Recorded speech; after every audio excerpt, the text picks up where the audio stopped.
Hello, long time no see. I'm about to share this link. So hold on, say hello if you're here.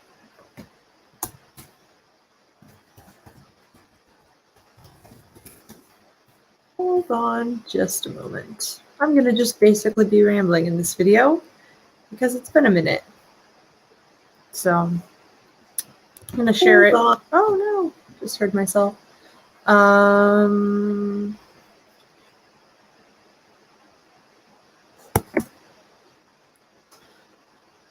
It's hilarious because I just recorded a podcast video or a podcast episode, and it's been so long since I have been on YouTube as much that I felt like I wanted to just talk, because if I didn't want to make it too planned,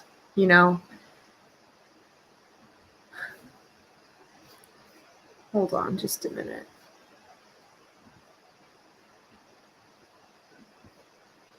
Hello. Oh, hi. Hi, Jess. Hi, Andy. Hi, Ariana. So looks like we have some people here. I'm still going to just share this really quick on Twitter.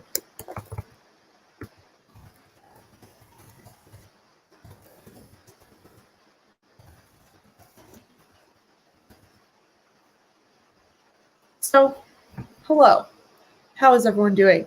I wanted to kind of just talk about some things that I've realized over the past several months that I haven't made videos about, and kind of just being an ENFJ in general. Because I would just say that 2020 has probably been the year I've grown the most. I'm not sure about you guys, but so much of my growth has actually been knowing when to just reflect and not share every single thing.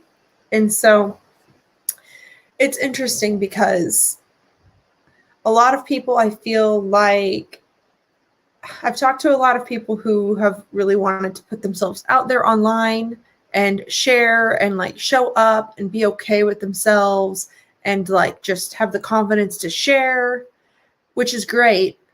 But I've actually realized a lot, from my journey over the past few months has been how do I calm down? How do I not share?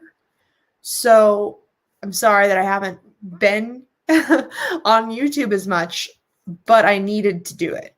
So, and I needed to get over my own ENFJ, the ENFJ ego side to me that is I can't relax because I can't let my audience down or something, because it's who cares, right? That's sort of the extroverted feeling delusion.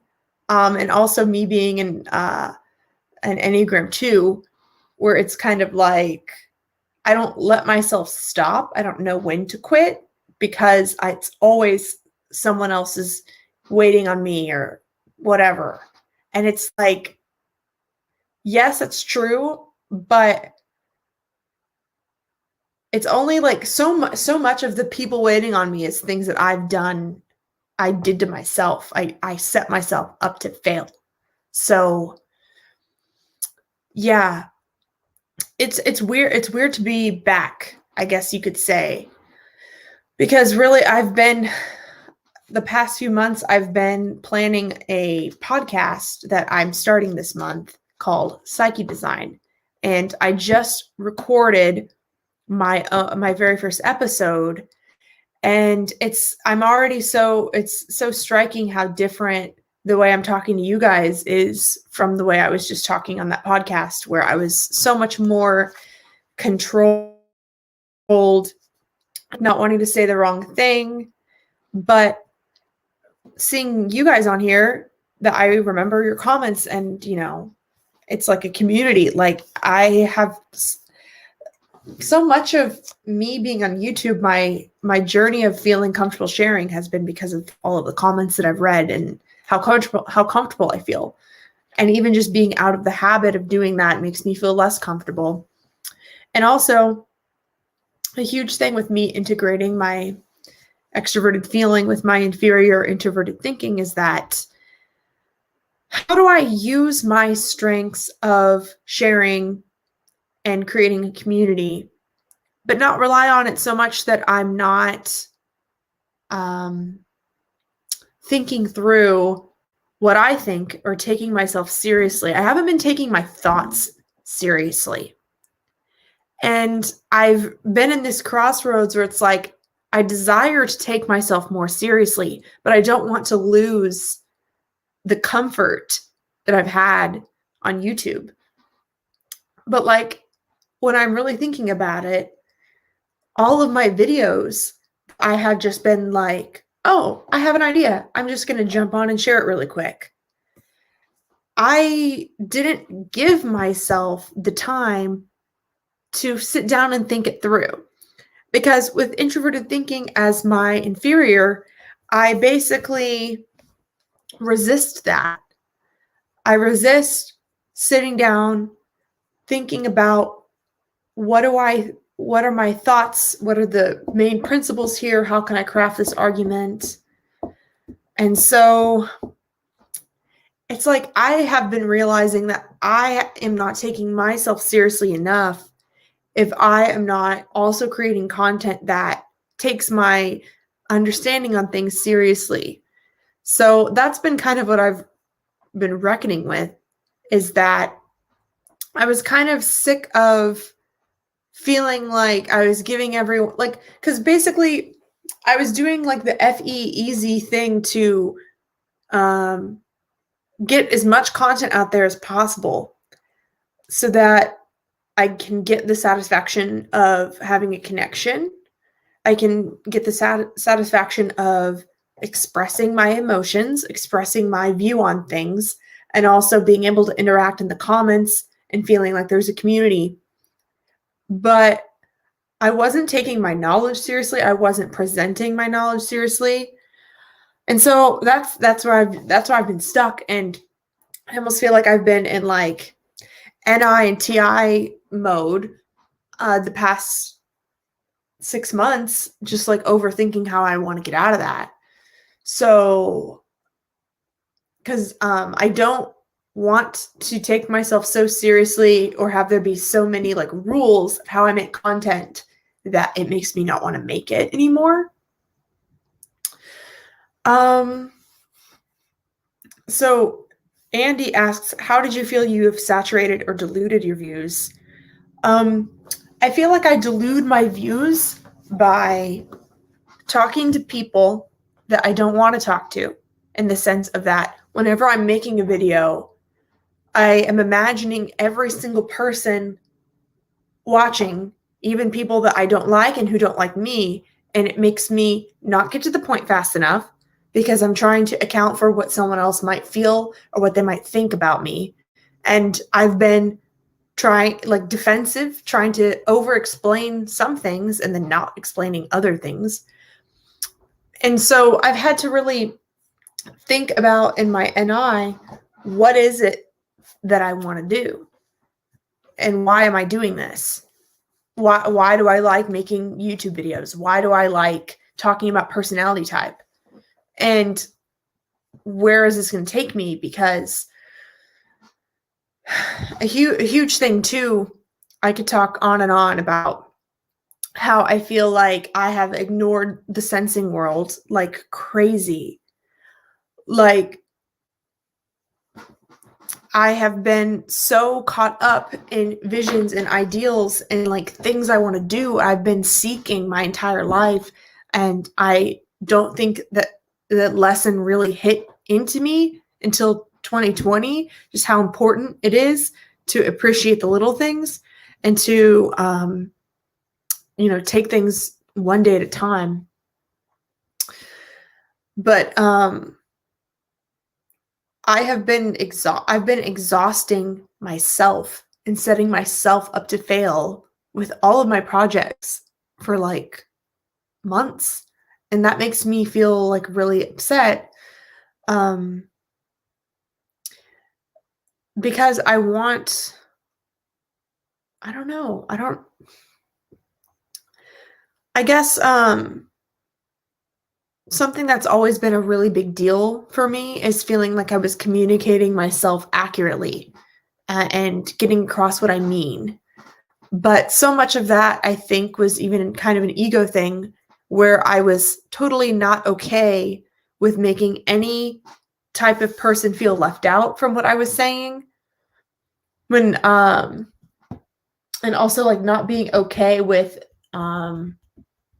the idea that people are going to have an impression of me. People are going to have a reaction to me. And it might not be the same way that I view myself, but that they're allowed to have that reaction of me and that they can have that experience of me, whether or not it's aligned with what I know of myself. That's been really, really hard. And I'm like deeply, deeply afraid of being projected upon. And that's that's one of the reasons why I felt like I kind of developed a love-hate relationship with YouTube and my audience. And because I was afraid that I would say things that then wouldn't come off as I intended and all of that.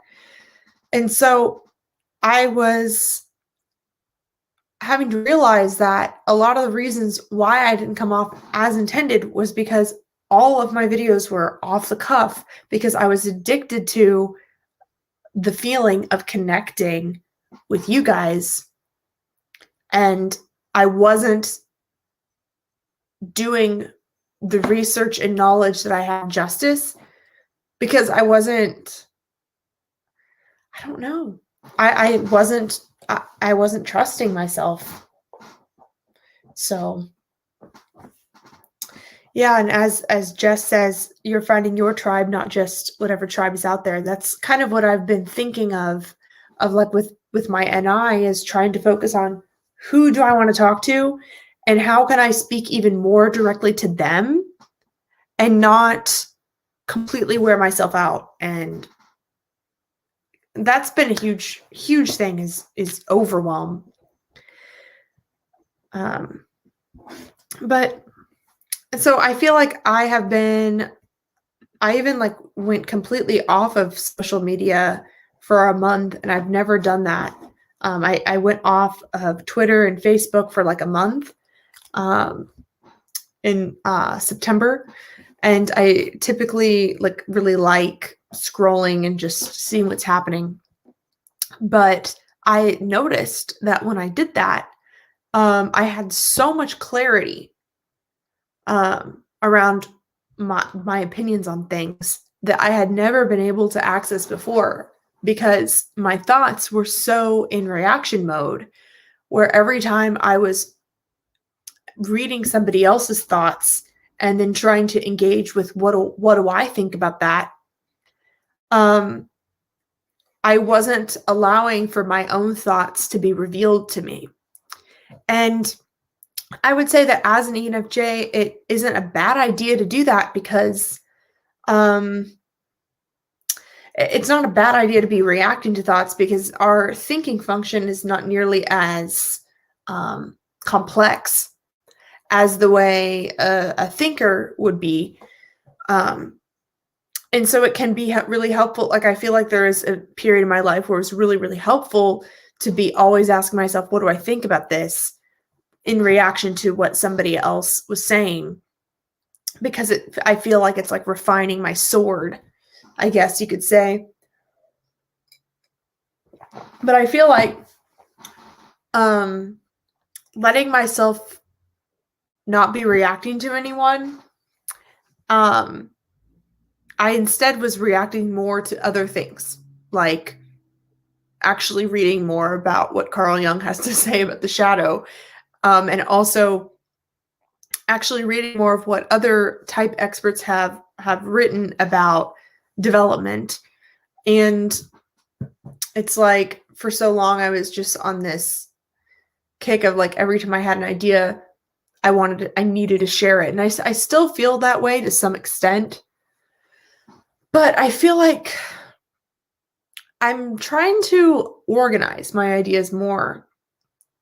And you know what's kind of funny about it is that extroverted thinking, I think, is really great at organizing their ideas. and structuring it into like a system or a framework. And the reason why I'm afraid to do that is because I'm afraid that it is going to destroy my connection and that it's going to come off too, I guess, transactional or fake. I don't know. Like, I like when it feels raw, and I like when it feels real, whatever I'm saying. And so I fear that structuring it too much is going to help make me lose that. But then it's also like, if I don't allow myself to do that, then I'm not really going to be communicating what I want to communicate. And I think that part of that has to do with TE being my 8th function, or the one that I think about the least. It is like opposite of my extroverted feeling. And it's like I've been so focused on communicating the FE correctly, so focused on that the TE reality comes off so wrong. And I kind of realized that just taking a little bit of time to allow my TI to come through is going to help me communicate way more effectively. Because I realized that people who were looking at me through like this TE lens, they weren't seeing the real me, at least I felt. But it also was because I was not communicating the real me, whatever that is. It's because I was so focused on communicating this emotional thing that I didn't let myself even explain the other things. So Jess asks, once you feel like you share an idea, do you feel like you move on, or you want the back and forth or feedback from others, or do you go back to thinking about it further after you connect with others? I really like the back and forth. I have found that whenever I have an idea, I will want to tell someone immediately, even if they don't give me that much feedback. Even just knowing that someone is listening sometimes makes my best ideas come out. And that's kind of why I've been brought into YouTube, is because me just talking out loud would have me then hear what I think and then have more clarity over what I think. I do ruminate on it, but whenever it feels like a brand new thing, it makes me like want to share it, if that makes sense. Like I still think about it further, but if it's like a lot of these things are like principles running in the background all the time, like when I'm doing other things. Like if I'm doing other things, I'm like aware of all these cognitive functions and everything. Like I'm connecting what's happening to other things that I've already realized. But if it's like a new realization, I want to share it. Yes. So Andy says, if you wish to use TI, perhaps your deeper need is to crystallize your truth so you can explain how you wish to explain what you wish clearly. That's very true. And that's kind of what I've been doing, is figuring out the core things that I want to convey, why I like type, what I want to use type for, the types of videos that I actually want to do.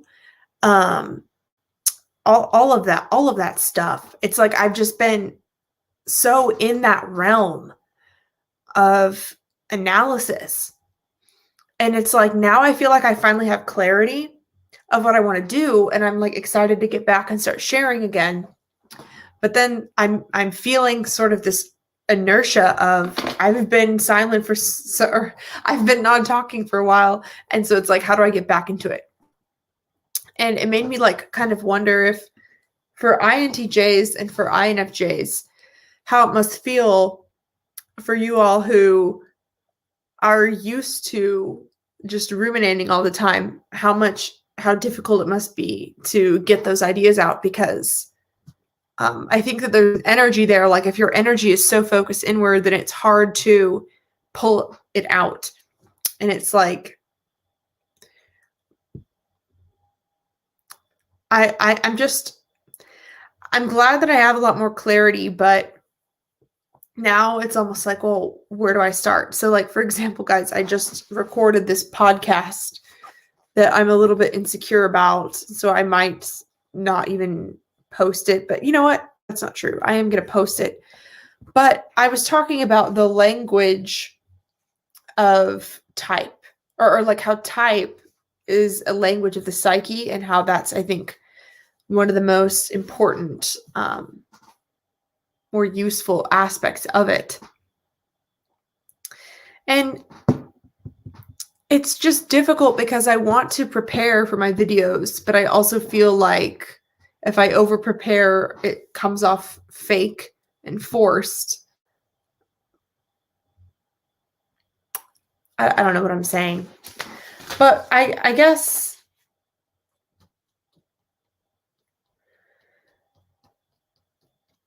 it's just so strange how now that I have that clarity, I want to get back into talking about specific things, but then I felt such a need to talk about this large overarching thing and explain how everything connects with everything before I can even allow myself to talk about other things. So when I first started this channel, I kind of went right into the weeds where I just was like, here's what I think about this type. Here's what I think about this type. And I didn't want to explain what type is. I didn't want to really introduce any of those concepts. I kind of just talked directly to the people who already knew what I was talking about. And that's kind of my comfort zone. And I like to just go right into the weeds with people. So as Broken Art said, it's not fun ruminating all the time. NITI loop. Yeah, it's like if you are ruminating all the time, it's so much easier to want to share like the NITI with the people that are already thinking about it. But it's like, how do I zoom out and introduce this conversation to someone new? And so I've been like, okay, well, let's just pretend I'm telling a friend what I want to say or things like that.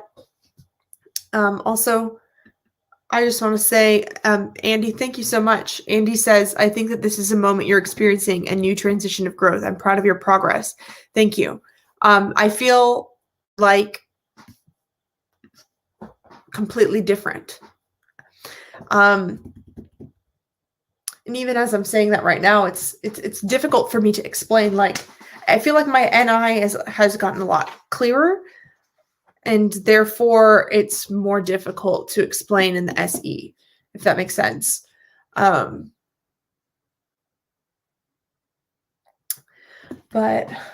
hold on.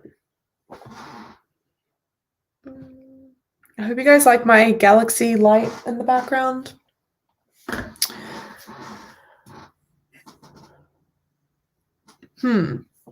Another chord says, over preparation feels fake and forced because you aren't being patient with your expression. That's true.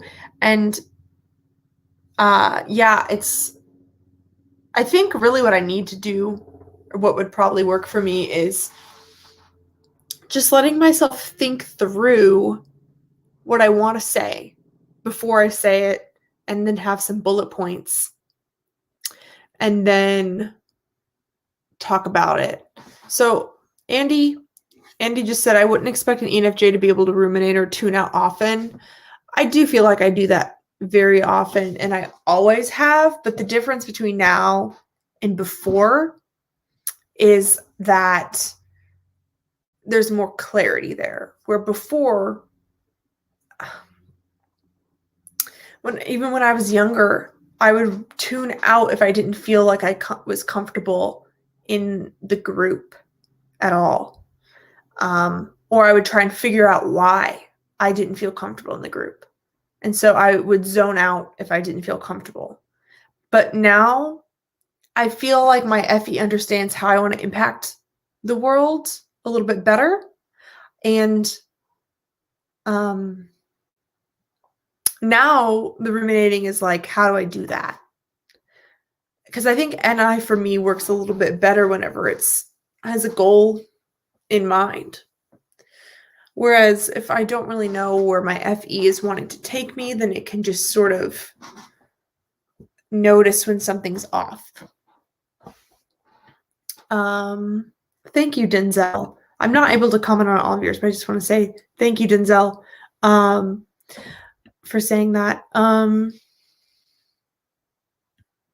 So Sem or Kem, I'm not sure if I'm pronouncing your name. What's your most important tip that you would give any ENFJ?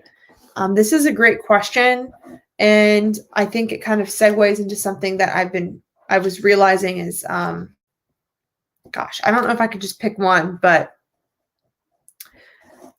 one, watch your pace. Watch what pace you are taking on the way to your vision or whatever it is that you're doing. Even if you don't quite know what your vision is. Because if you don't really know where you want to go, you might still be very frantic and seeking outside of yourself to try and find answers. And so the important thing to realize is that you're just one person, you're just one human, and you are a human, you are an animal, which means that you have a body that needs sleep and that needs, if you want to be able to think sharply, you have to make sure you're eating the right foods in order to think sharply. You have to make sure you're getting your vitamins. This is like so basic, but I swear to God, ENFJs think that we can just ignore that and just go beyond that. And, you know, one of the things I'm really trying to do this year is just to work out more often, because I never really did. And I am realizing that it actually makes me be able to focus a lot better. That's one of those things. It's like, I think that we don't really know how to plan realistically. We know how to plan for if we're pushing out a brand new vision that has never happened before, and we're riding on excitement, and there's sort of a high of excitement that we can get, but that can't last forever. So how do we make it sustainable? How do we make it so that we actually can do the dreams that we want to do without overwhelming ourselves and setting ourselves up to fail?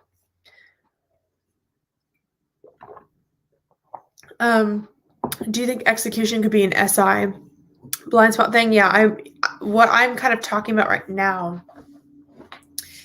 is very related to an SI blind spot. Hold on just a minute. So yeah, understanding that pace is really important, because you have to make sure that you aren't crashing and burning and crashing and burning and crashing and burning. That's been like the number one thing that I've been working on this year, to where whenever I stopped regularly making as many YouTube videos, I was like, I got to this point where I was like, I'm not allowed to do this until I gave myself a whole list of like organizing my laptop, organizing my room, all these chores that I've been putting off. I'm like, I'm not allowed to put myself out there on YouTube again until I do these things. And I made a video about this a few months ago about how I wanted to create from a place of peace. And I've been wanting to cultivate that sense of peace within myself and not feel so restless, and not feel like I was always seeking something else outside of me, or seeking some sort of growth, because I feel like it's almost like I'm always seeking transformation, because I want to go beyond whatever is happening so much, but then I never let myself relax into the moment. And if you guys have watched the movie Soul from Disney Plus, that is such a great movie. I definitely recommend it. But if you know what I'm talking about, with that movie Soul, it kind of gave me this realization. It was kind of a slap in the face, that movie, to be honest, of that I don't appreciate. I don't appreciate things like food and sleep. And I have this galaxy light now. I'm trying to force myself to stare at it and see the beauty in it. Like, I've been realizing that, pleasure happens in the body. Pleasure is not knowing. Pleasure is not seeing that there's a beautiful connection between you and someone else and pushing to try and make it happen. It's like there's this mentality that I think a lot of NJs have, where it's like we're trying to go somewhere. We're trying to push ourselves right now so that we can get somewhere in the future. And it is kind of a recipe for pain and torment if you don't know how to enjoy the journey. And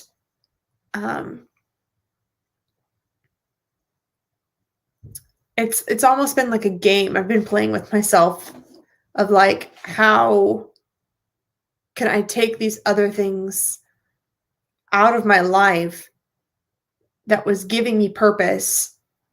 And how can I make myself be okay with life as is and know that my purpose isn't going anywhere? And know that my purpose is always within me. Yeah, pleasure's not knowing. Pleasure's in the body.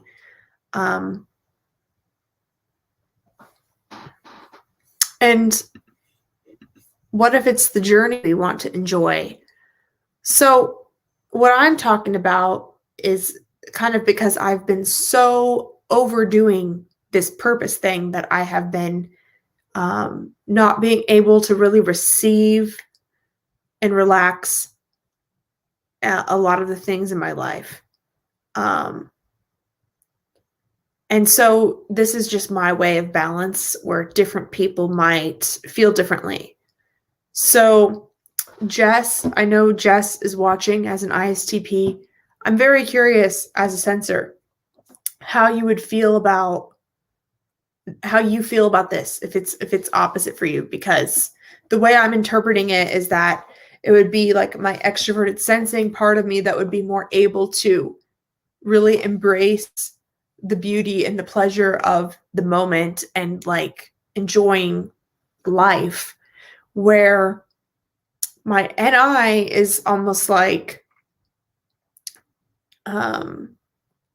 thinking about life and where I want to go in life and preparing for life, making sure that I know what I need to know so that whenever life happens, I'm good and I never fail. And I will like notice the patterns of the universe so intensely, because whenever something unexpected happens, well, first of all, we don't want anything unexpected to ever happen. We want to know what's happening so that when it happens, we're ready and we're amazing. And there we go. But the thing is that whenever something happens, we don't know how to enjoy the lesson of it and enjoy the thrill of it, because in our head, when it happens, it's like, oh yeah, I knew that was going to happen. And I'm thinking about the next thing that I don't know what's going to happen. And so I'm not really, I guess I want to feel more alive.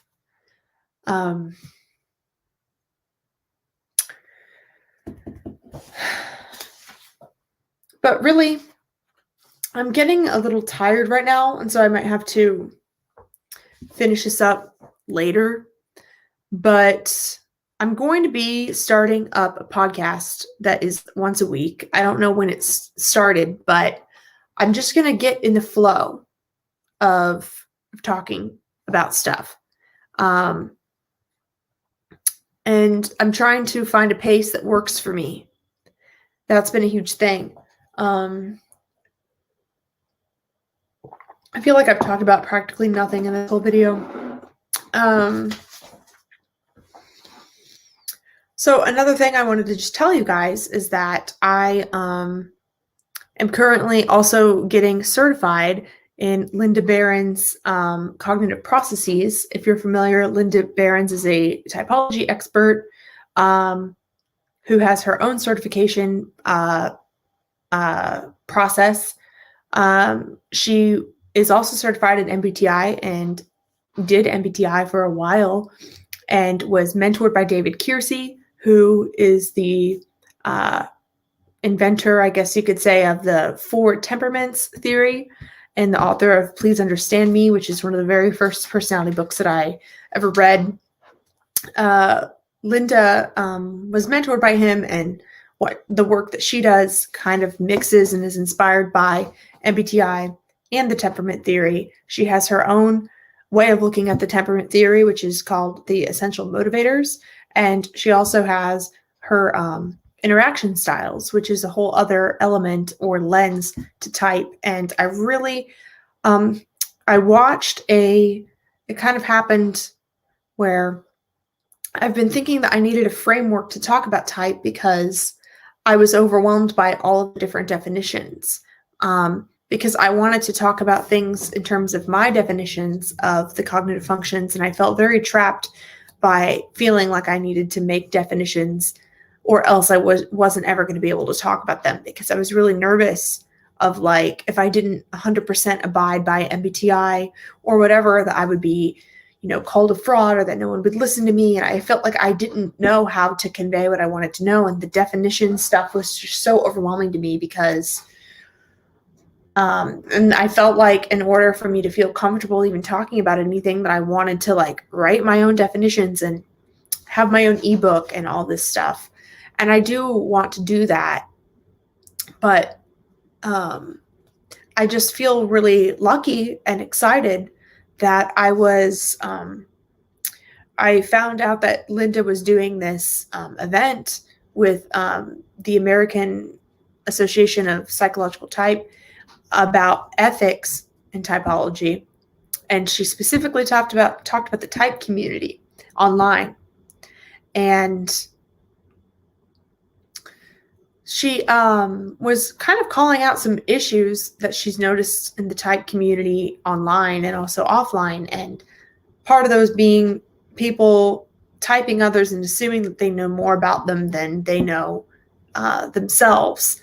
And she talked about the problems with using instruments for typing because it kind of makes someone give their power away to a test or to an expert.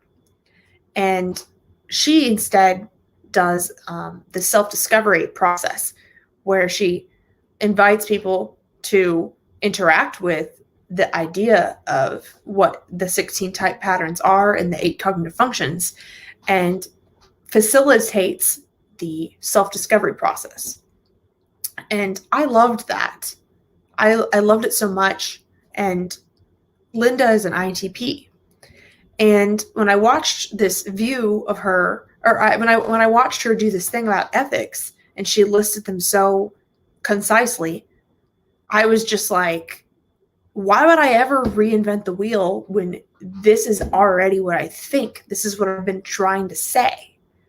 It's like, this is just an example of my inferior TI feeling very insecure and feeling like I know that I need something that is more of like a framework to grab onto and make it easier to explain like what I'm talking about, to like frame the conversation of what I'm even talking about. Because the way my TI works is I tend to just operate off of it, but not really know what it is that I think until I say it, until it comes up naturally. And so I don't really preface things with, this is what my worldview is, this is what my approach is. Like, all of that stuff is very overwhelming to me. And like, here I was, seeing an INTP who is one of the most respected people in the type community right now. She's an expert. She's internationally recognized. I'm just like, that's exactly like, I don't know how I didn't know this, but I guess I just assumed that in order for me to be taken seriously, that I needed to do something objective or like have a test or like, I don't know, be able to prove myself. And I don't want to do that. That's not what I want to do. I don't want to prove myself. I want to just say what I think and then have you either agree or disagree. I don't care like if people agree with me. I really don't. The only thing that's frustrating is when I feel like my message isn't coming across the way I want, because the problem is if I talk about type and I don't explain the lens in which I'm thinking about type, then I'm going to be lumped in with people who are in 16 personality types or MBTI or any of these things. I'm going to just get lumped in with these other schools of thought that I don't belong to. And if I don't know how to explain what my school of thought is, then how am I going to be understood? So that's kind of where my inferior thinking came in. Where like, I do see the value of thinking. I do have my own thoughts. I just don't know how to communicate them. I know what I think. I operate off of it, but I don't know how to convince you. I don't know how to make a framework of it. You know, that's just been the really, really, really hard thing for me. And so whenever I like inquired more about Linda's certifications, and it turned out that she had the cognitive dynamics course going still, and there was a payment plan, and I was just like, oh my goodness, I was like, this is just the right timing. And because I knew that I wanted to start reframing my channel into being self-growth first, and then type as kind of secondary, and type being very much like, this is a way for growing. And I've learned a lot about how I want to talk about that and a lot of different topics. But like, one of the things for me is like, I don't have to reinvent the wheel with TI, especially since it's not my strong suit. You know, I don't know, like, not that I don't want to limit myself with TI, but I'm very excited that I'm going to be getting that education and that I'm going to be able to be certified in that as a practitioner, because the reason why I haven't been like certified in MBTI before is because I didn't really agree with it. And so to find that because I'm very nitpicky. My inferior TI is very nitpicky with different systems. Even if I can respect them and I can see the truth in them, I want to like fully agree and make something my own. So I'm very excited about that. It's one thing I'm doing. And let me see some of the comments.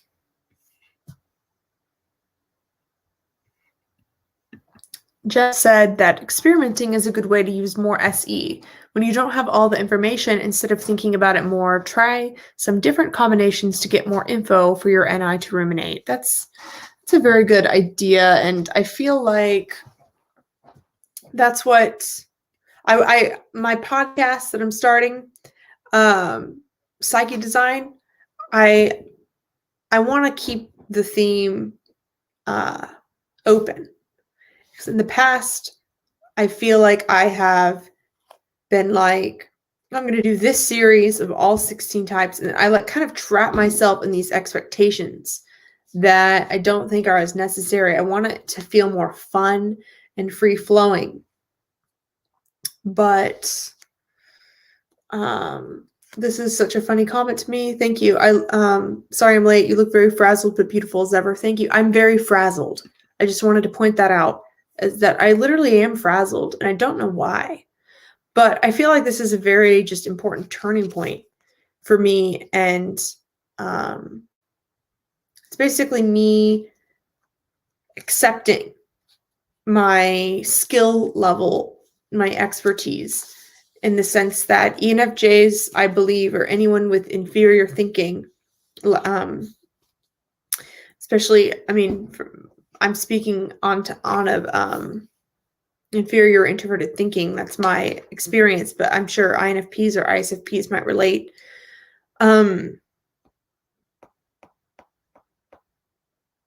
It's almost like so much self-doubt of my own skill level and knowledge in my own expertise, not being able to stand firmly in it and then communicate it, because I'm always aware of what I'm seeking. I'm always seeking more knowledge. Now, I feel like a lot of people think that ENFJs are the sort of people that would talk about things that they don't really know. And I couldn't be further from that. I mean, maybe other ENFJs might act that way, but for me, I sit on knowledge for way too long, I think, because I'm afraid of getting it wrong, and I'm afraid of what it would mean if I said something wrong. And so it's like a problem with accepting that. It's just sort of an insecurity there with TI. Oh, hi, Crystal. But I've noticed, though, I've gotten a lot closer with other NFJs lately, and I feel like I've really noticed like different development levels of how that TI can show up. And I've realized that a lot of ENFJs, they will kind of want to transcend their TI in the sense that they think it's this like mean part of them that they don't want to even acknowledge. And it leads to a lot of cognitive dissonance. And what's confusing is that, as I was just saying, that I want to learn to accept my expertise and share and like step into that, I also, how do I want to word this?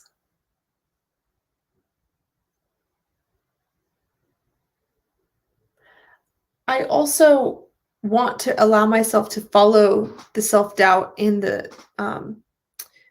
insecurity there and just see what's there. It's funny that you guys have said that I am looking very confused and frazzled. Crystal, if you're still here, you could tell them that that's kind of my natural state. It's funny because a lot of my videos, I might just seem really confident or like on, but the way that I'm all like confused and frazzled is kind of how I always am. I just don't like to show that part of me because it makes me feel insecure and dumb. So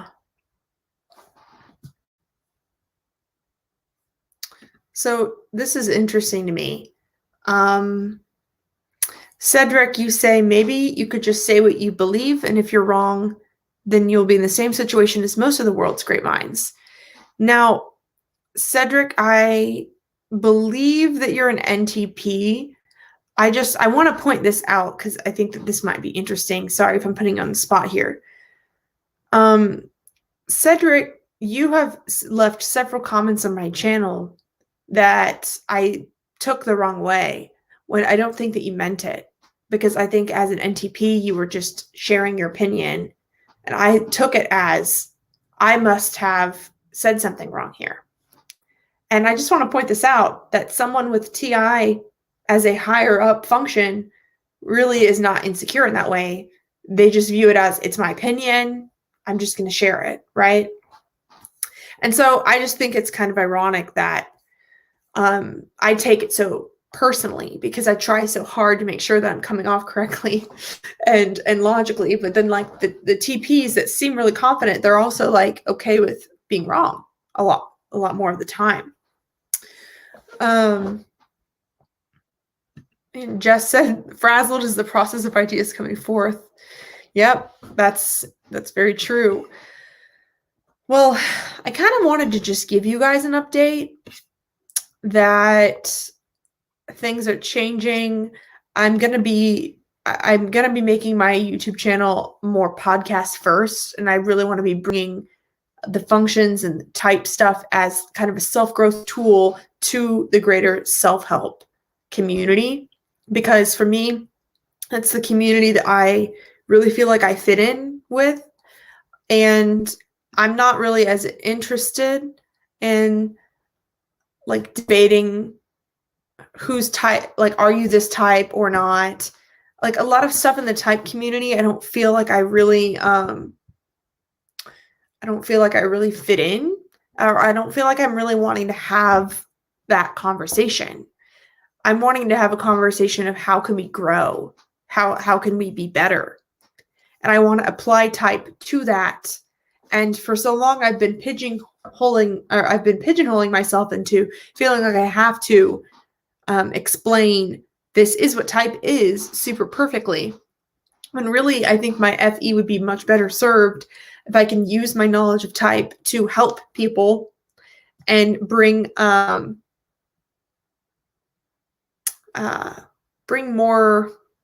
I guess, advice that would help. Sorry, I guess it's like I want to use my FE to make people's lives better. I don't want to explain how this stuff works. I just don't want to. I've been forcing myself to have to, because I feel like I can't just go in and start helping people unless I can explain exactly what works. And so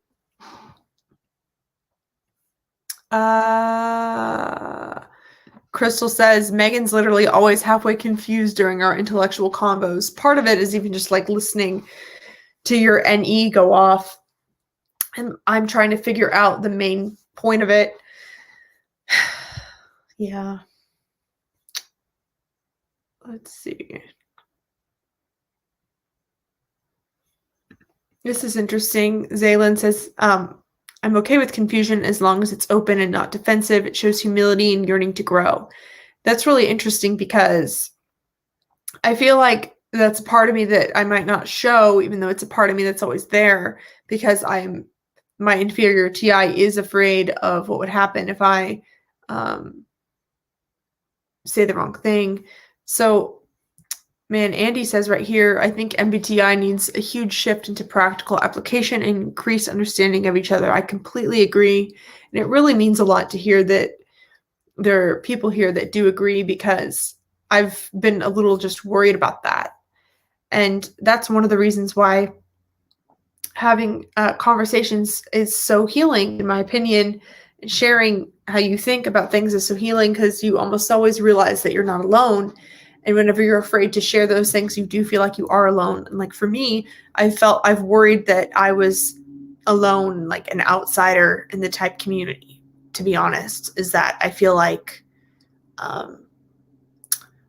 don't know, like I'm never going to be able to stand out against these intuitive thinkers, like these thinkers that have the exact way of how something works, and they know how to explain that, and it's like I see that my most popular videos are advice or like why I love this type.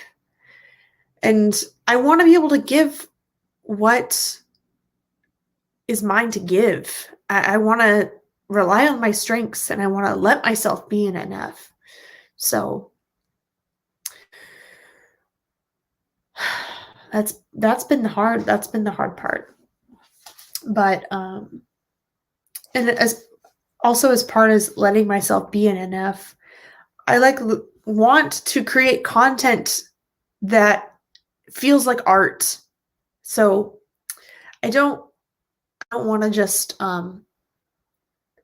I realized it was also a defense mechanism to feel like if I did multiple content per week, multiple videos per week, and it was the first thing I thought of, then I would get that FE high of getting to connect with someone. And then I wouldn't care how the video did, because I would tell myself like, oh, well, I wasn't trying. And so the hard part here is that I feel like I'm about to try and kind of give it my all, because I want to, I want that experience. So Jess says, you prefer my channel over others because I do have real life based ideas and observations. It's interesting that you say that because that is what I feel like I want to talk about, is like the observations. But for some reason, I feel like I can't. If I say that, then people are just going to be like, "How did you know?" And I know, Princess T, that I should stop thinking about what others want us to do. But right now, I'm just sharing what my real insecurities are, so that you guys can kind of, see a window in that and how I think. Joseph says, show us the link to your podcast. So I just recorded an episode. I'm going to post it probably in a week, but it's going to be on this channel. So I'm going to be, I'm just going to be posting on this channel. So I guess that's really all I had to say. Yeah, and Jess says, I love hearing people's observations, whether it's through the lens of type or not. That's what I think the big shift for me has been, thinking of, like, how can I talk about what I want to talk about and then have type just be the lens, rather than feeling like I need to be a thinker, like type expert who is creating definitions. I don't know. But I apologize if I didn't really give as much takeaways as far as like my actual growth. I promise I wanted to tell you more examples, but you at least can kind of get an idea of how, oh, thank you. Sorry. I'm getting distracted by the comments. I wanted to give more, I guess, tangible examples of things that I've realized and overcome over the past year, but it turned into a lot of rambling. But hopefully you still can kind of see the pattern that I'm talking about here. It's just that there's been a lot of me wanting to let go of some insecurities with introverted thinking. And it's twofold. It's trying to trust myself and the logic that I do have. It's trying to trust that, and also not feeling as responsible for it as I have been, and trusting that it can work in the background. And then another huge thing has been making sure that the sensory world and that my body is like included in everything that I'm doing, and feeling peaceful with everything that I'm doing. I'm really, really, really wanting to enjoy my life and not just be entertained by the ideas that I'm thinking about, which is, it's different. I'm very cool with entertaining myself. There's always something interesting to think about, but how does that feel? And what are those sensations like? Like, am I tensed up?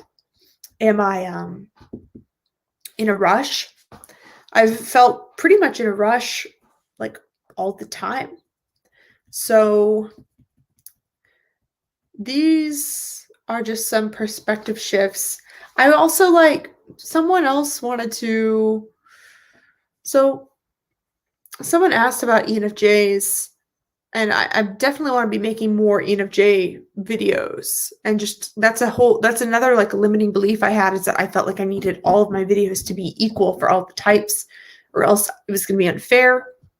I do want to do more ENFJ only videos because I have more to say on that. And then DN says, do yourself a favor, don't overthink things. Overthinking things makes things bigger than those things deserve to be. Welcome to my life. That's just all I have to say on that, is that this is literally my life. I'm not like, you're totally right. This is like something that I've been trying to grow out of, but I'm also wanting to just show you that. because I feel like it's very common for ENFJs to feel that way, and we might not show the sides of ourselves unless we're like very, very close with the person. So, but anyway, thank you guys. And for those of you who have said that what I've said has been helpful, this has all been very encouraging to me. Dean, I'm curious what your type is. You said hearing me has helped you feel like less of an oddball. Those are the people I want to talk to, and I want to just let myself trust that those people are out there, you know? And really why I do this is why I like having a YouTube channel and sharing is because I know how much it's helped me, like all of the people that I've looked up to and listened to. Like, I feel like it's so important to feel like you're not alone.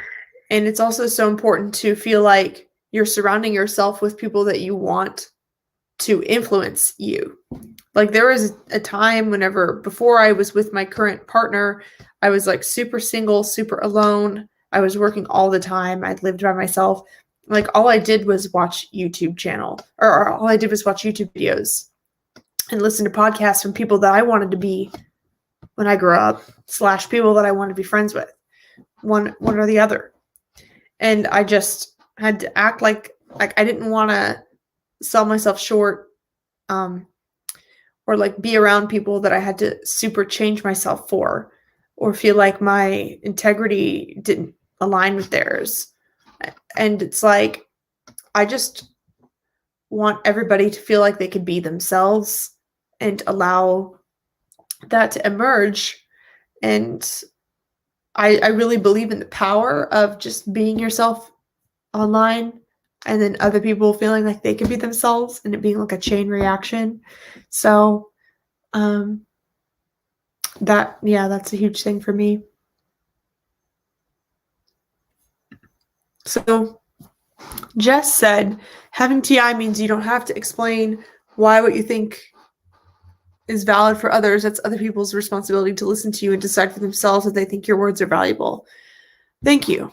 I really needed to hear that. And that's like kind of what the conclusion I've been getting to. But like, I guess I just don't want to be entitled or arrogant about I think it seemed, I'm like afraid that if I believe that too strongly that it is like entitled or arrogant, I'm just like, but then I've realized that the more I worry that it comes off that way, the more entitled and arrogant I actually am. And it's like this weird cycle where it's like, the more I worry about how something comes off, it's like I'm like, oh no, I don't want this to come off arrogant or entitled when I'm not that. And so I need to make sure that I'm not, or whatever. Like, whenever I'm in that loop, like I actually am being more arrogant and entitled than whenever I am not even thinking about it. But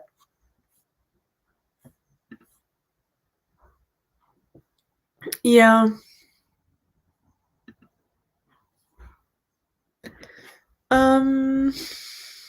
Jess, I just have to say that what you're saying is very, very, very helpful, especially from an ISTP perspective. She says your TI isn't for others, but you at Pong to have to take the attitude of it, and they get it. And they get it. If not, oh well. That's really what I'm trying to get to, I think. Anyway, this is really interesting too. Jess says, stronger TI has little to no interest in persuading others. Focus on your own questions and criticisms about things to know what's missing for your own understanding. That's so true, because I have no interest in persuading others at all. I think it's my FE that feels kind of the pressure to, if people want me to. So that's helpful to realize that it's not just my FE that is like too lazy to want to explain, but it's also that my TI doesn't want to. So anyway, I'm getting exhausted. So to take my own advice about listening to my body and not pushing myself, I'm going to have to end this, but you guys have been very encouraging. And this has definitely helped me get back in the hang of stuff, of talking again. So I'm excited to share my podcast and to just get back in the swing of things and not get out of my burnout cycle. And yeah, so thank you so much, and have a wonderful rest of your day.